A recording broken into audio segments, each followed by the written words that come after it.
कोई भी हिचक नहीं होगा कि मेरा लक्ष्मण मेरे राम के साथ है, तो लक्ष्मण जब राम के साथ है तो मेरे राम और सीता को कुछ नहीं होने वाला। लक्ष्मण जब तक और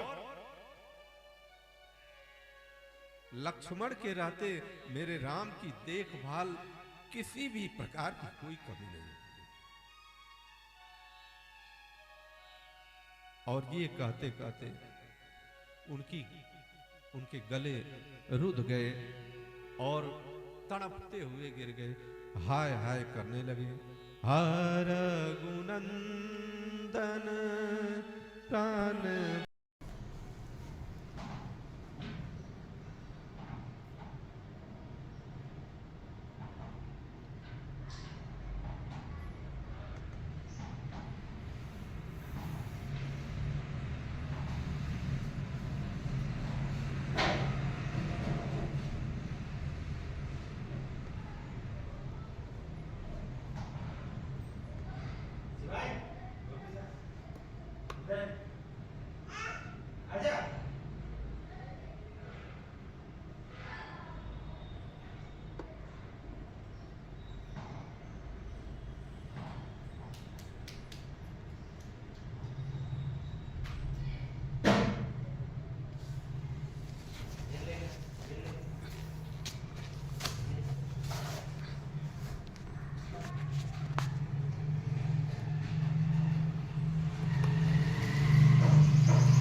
गुड मॉर्निंग स्टूडेंट्स। आज हम हिमाचल प्रदेश के विकास के बारे में पढ़ेंगे।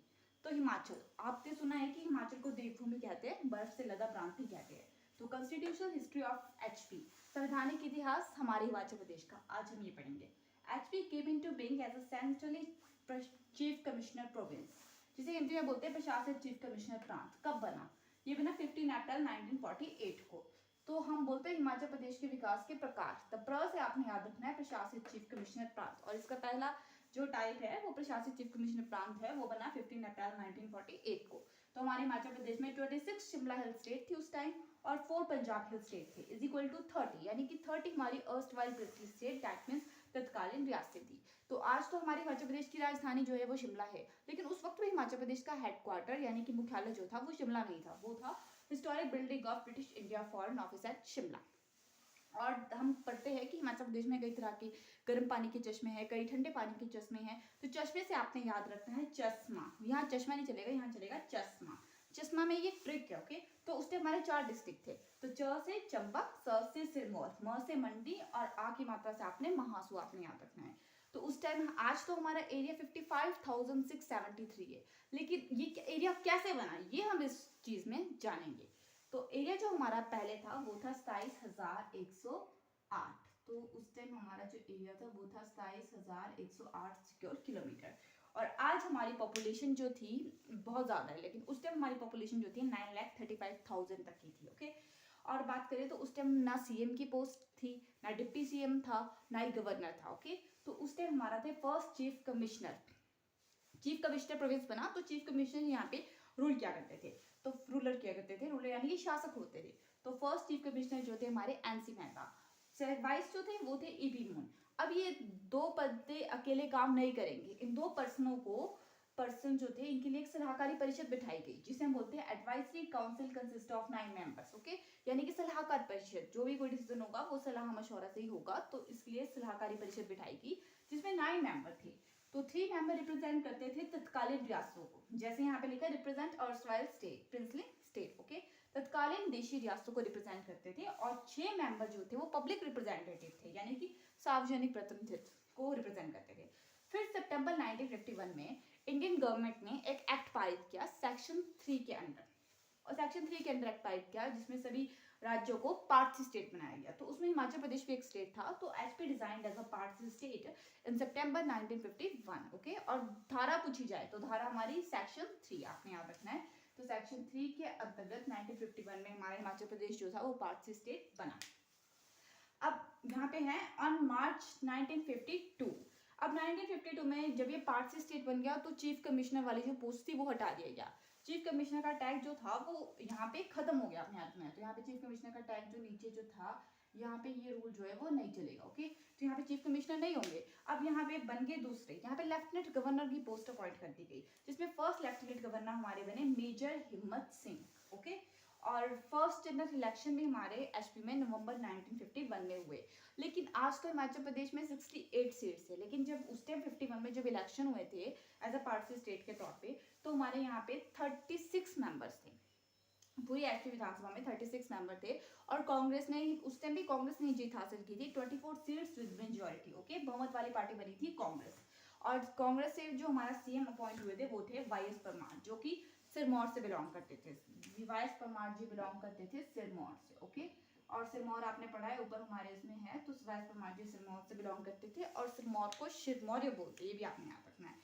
बिलासपुर, अब क्या हुआ, ये 4 डिस्ट्रिक्ट थे, 5वां डिस्ट्रिक्ट कौन सा ऐड हुआ? वो हुआ बिलासपुर। बिलासपुर का राजा था आनंद चंद, वो था महात्मा गांधी का अनुयायी। वो सहमत होने को मना कर रहा था, क्यों? क्योंकि उसे आनंद में रहना पसंद था। तो उसने सोचा कि अगर मैं इनके साथ ऐड हो जाऊंगा तो ये मेरी जो मतलब मेरी जो रियासती है तानाशाही है वो नहीं चलेगी। लेकिन महात्मा गांधी जी ने उसे समझाया कि आपकी ज़रूरत, आपका जो भी, आपकी जितना भी रुतबा है उस चीज़ का पूरा ध्यान रखा जाएगा, आपको हम कोई ना कोई पोस्ट जरूर देंगे मंत्रिमंडल में। तो जिस कारण आनंद चंद खुश हो गया, चल ठीक है, मेरा क्या है, मेरा कुछ ना कुछ तो मिल रहा है मुझे ना। तो उसने अपना क्या कर दिया, समझौता कर ही लिया। और बाद में तो हमारा बिलासपुर का जो ओल्ड नेम है वो है, पहले उसका नाम आनंद चंद के टाइम में बिलासपुर था, और कहलूर आज भी बोलते हैं उसे कहलूर, लेकिन उसका फिर बाद में नेम चेंज करके बिलासपुर रख दिया गया। लेकिन ऑन जुलाई 1 1954 को बिलासपुर जो है वो पार्टसी स्टेट में मर्ज हो गया, और हमारा 5th डिस्ट्रिक्ट बन गया, आपने याद रखना है। और एरिया, अब अब जब ये फिफ्थ डिस्ट्रिक्ट बना तो यहाँ का एरिया भी बड़ा होगा, तो जब फिफ्थ डिस्ट्रिक्ट बना तो यहाँ का जो एरिया हमारा इंक्रीज हुआ वो एरिया हुआ 28,185। ठीक है, देखिए कितने की इंक्रीमेंट हो गया, 27,108 से यह हो गया 28,185। इतना एरिया जो है वो हमारा इंक्रीज हो गया था बिलासपुर के आने से। अब बिलासपुर आ गया तो सीटें भी बढ़ेगी, एरिया इंक्रीज हुआ तो विधानसभा की सीटें भी बढ़ेगी, तो विधानसभा की सीटें बढ़ी 41, 36 प्लस 5, यहाँ पे हमारी कितनी 41 सीटें होगी विधानसभा की। तो अब आपने याद रखना है कि देखो ये चीज पॉइंट आपने नोट करना है कि कांग्रेस की 24 सीट्स थी, ठीक है, और 24 सीटें कांग्रेस जीत कर आई, और 24 मार्च 1952 को ही यशवंत सिंह परमार जो थे वो हमारे सीएम बने थे। ठीक है, यहाँ से याद रखो 24 मार्च को 24 सीटें कांग्रेस ने जीती और 24 मार्च को यशवंत सिंह सीएम बन गए। तो अब ये हमने पढ़ा, इतना तो हमारा कंप्लीट हो गया। ओके, अब 29 दिसंबर 1953 ये प्रोसेस इनका चलता रहा आगे। ठीक है, तो 29 दिसंबर 1953 को क्या हुआ, राज्य पुनर्गठन आयोग बनाया गया, और यहाँ पे इसके जो अध्यक्षता कौन कर रहा था, इसकी अध्यक्षता ये बनाया गया फजल अली के नेतृत्व में राज्य पुनर्गठन आयोग बनाया गया, जिसमें राज्यों के दोबारा रीऑर्गेनाइजेशन की जाने लगी। फिर इसमें इन्होंने सोचा कि हम मतलब राज्यों को कुछ टाइम तक हिमाचल प्रदेश को अलग ही रहने देते ताकि इसका अच्छे से विकास हो जाए। लेकिन जो हमारे वाइस परमार जी थे उनके पता नहीं उन्होंने कितने ज्यादा प्रयास किए इन चीजों के लिए, जिस कारण यहाँ पे 1 नवंबर 1956 को हमारा हिमाचल प्रदेश जो था वो यूनियन टेरिटरी बन गया। राइट, अब पता क्या हुआ, देखो जैसे अब राज्य पुनर्गठन आयोग बना तो इसमें क्वेश्चन आपको पुट होता है कि राज्य पुनर्गठन आयोग किसके नेतृत्व में बना, तो वो था जस्टिस फजल अली, उसकी अध्यक्षता में जो था वो बना। तो इसमें जस्टिस फजल अली नहीं थे, 2 मेंबर और भी थे, पहले थे के एम पानीकर और दूसरे थे एच एन कुंजरू। तो आपको ये ऑप्शन में आता है के M Panikkar, H N Kunzru और फजल अली। किसकी अध्यक्षता में किसकी हुआ, जो मेन है वो है फजल अली, और बाद में एच एन कुंजरू, और बाद में उसके बाद में के एम पानीकर। राइट, उसके बाद में के एम पानीकर। अब है doctor Y S Parmar. Okay, तो डॉक्टर वाई एस परमार के प्रयासों से क्या हुआ, 1 नवंबर 1956 को हिमाचल प्रदेश यूनियन टेरिटरी बन गया। अब बन गया वो केंद्र प्रशासित, पहले वो केंद्र प्रशासित था, लेकिन अब यहाँ क्या बना, वो केंद्र शासित। आपने याद रखना है, ठीक है, कि पहले था वो केंद्र प्रशासित, अब यहाँ बना केंद्र शासित। ठीक है, अब हमने पॉइंट पढ़ा था हिमाचल प्रदेश के विकास के प्रकार, तो प्र वाला चला गया हमारा इधर प्रशासित चीफ कमिश्नर प्रांत, और क से हम आगे इधर यानी कि केंद्र शासित चीफ कमिश्नर। कब बना, 1 नवंबर 1956 को, आपने याद रखना है। अब यहाँ पे फिर से लेफ्टिनेंट की जो पोस्ट थी वो कैंसिल कर दी गई, पहले में हटा दिया गया चीफ कमिश्नर का पोस्ट 1951 में पार्ट स्टेट बनने के बाद, और पार्ट स्टेट के बाद लेफ्टिनेंट गवर्नर आए, और 52-3 में जब ये स्टेट रीऑर्गेनाइजेशन एक्ट हुआ उसमें इसमें क्या की गई, इसकी पोस्ट भी खत्म कर दी गई। अब यहाँ पे बजरंग बहादुर है, उन्हें उपराज्यपाल की पोस्ट जो थी वो दे दी गई। तो बजरंग बहादुर का ये वाला क्वेश्चन काफी इंपॉर्टेंट है, आपने नोट कर लेना कि 1 नवंबर 1956 से लेकर 25 जैन 1971 तक हमारे बजरंग बहादुर जी जो थे वो उपराज्यपाल के पद पर नियुक्त हुए। ओके, थैंक्स स्टूडेंट्स, आज के लिए इतना काफी है। जी सर, कोई भी आदमी कितना पूंजी लगाकर इस बिजनेस को स्टार्ट कर सकता है सर? मिनिमम 2.5 से 3 लाख में कम से कम आइसक्रीम की सारी मशीन हो जाएगी सर, और ट्रॉली वगैरह से वो एक्स्ट्रा आएगा सर। अभी यहाँ पे जो 2 बॉडी का आपको सैंपल दिख रहा होगा, ये आपको 8 मोल्ड वाली हो गया, ये आपको 12 मोल्ड वाला हो गया। नमस्कार दोस्तों, बबलू रिव्यू चैनल पर आपका स्वागत है। आज हम आ चुके हैं पटना के केसरा इंडस्ट्री में। बिना देरी किए हुए वीडियो को शुरुआत करते हैं। जी सर, आपका बबलू रिव्यू चैनल पर स्वागत है सर। नमस्कार सर। सबसे पहले सर अपना परिचय दे दीजिए सर। सर हम लोग केसरा इंडस्ट्रीज से बोल रहे हैं, और अपने यहाँ आइसक्रीम प्लांट का सारा मैन्युफैक्चरिंग होता है सर। बेकरी मशीन की सारी मशीन मैन्युफैक्चरिंग होती है। जी सर, आज हमारे व्यूअर को सभी मशीन के बारे में जानकारी साझा कीजिए सर। आइसक्रीम मशीन जो होता है, जहाँ पे हम लोग जिससे आइसक्रीम का जो सारा प्रोडक्ट बनता है, जैसे ऑरेंज हो गया, मैंगो हो गया, चॉकोबार हो गया, कच्चा आम हो गया, लीची वगैरह होता है ना, कप हो गया, मटका हो गया, फैमिली पैक वगैरह, वो सारा चीज़ का मशीन अपने यहाँ प्रोडक्शन होता है सर। ये आइसक्रीम ट्रॉली वगैरह जो देखते हैं मार्केट में, जो वाडीलाल, क्रीमबेल, सुधा, अमूल, वो सारा मशीन अपने यहाँ ही बनता है। और आइसक्रीम की सारी डिफ्यूजर हो गया, वेस्टर्न की, रॉकवेल की, सीप्लास्ट की, हायर का, ये सबका डिस्ट्रीब्यूटरशिप है सर अपने पास। जी सर, कोई भी आदमी कितना पूंजी लगाकर इस बिजनेस को स्टार्ट कर सकता है सर? मिनिमम 2.5 से 3 लाख में कम से कम आइसक्रीम की सारी मशीन हो जाएगी सर, और ट्रॉली वगैरह से वो एक्स्ट्रा आएगा सर।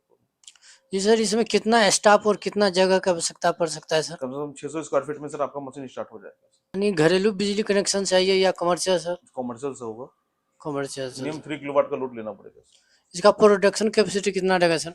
हाफ एन आवर में सर 400 पीस कैंडी आप निकाल सकते हैं सर, आइसक्रीम की सर। जी सर, इस प्रोडक्ट का मार्केट में कितना डिमांड है सर? सर जितने भी हम लोग आइसक्रीम ग्रामीण सेक्टर में हो जाए या चाहे रूरल हो जाए या अर्बन हो जाए, जो भी हम लोग आइसक्रीम खाते हैं वो तो हर रेंज मार्केट में आज की डेट में हर स्टेट में या हर जिला में आइसक्रीम का सेगमेंट है ही सर।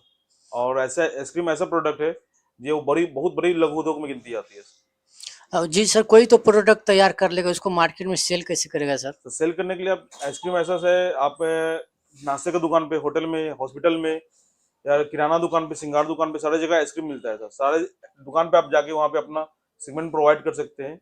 और वो बाकी जो परसेंटेज का है, वो कितना परसेंटेज वो लोग बेचते हैं, वो उनसे आपस में डिस्कस करना होगा। जी सर, आप किसी भी युवा आदमी को क्या संदेश देना चाहेंगे सर आप?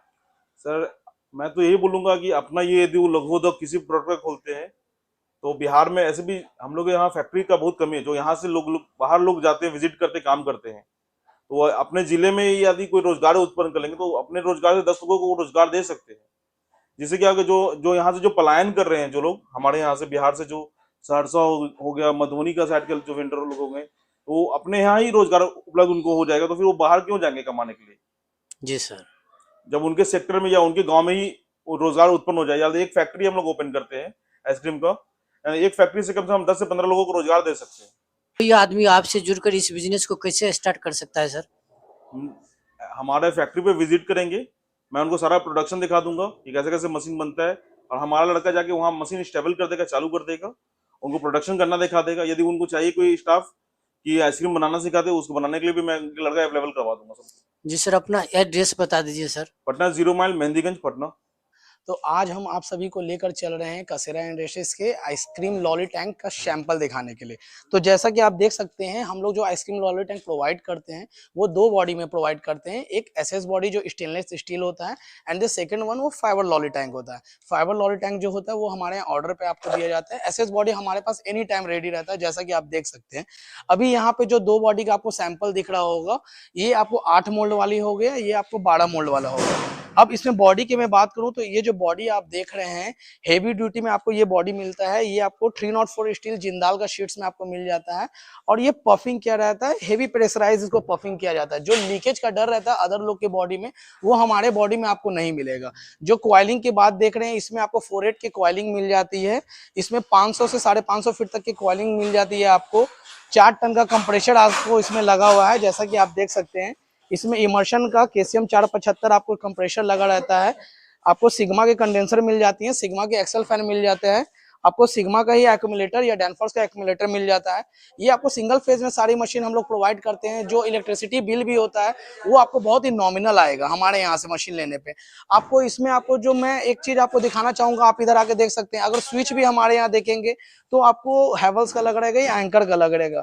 इसमें एक बार में 12 होल्डर फर्मा आप निकाल सकते हो, मतलब 600 कैंडी आपको एक बार में इसमें निकल जाएगी।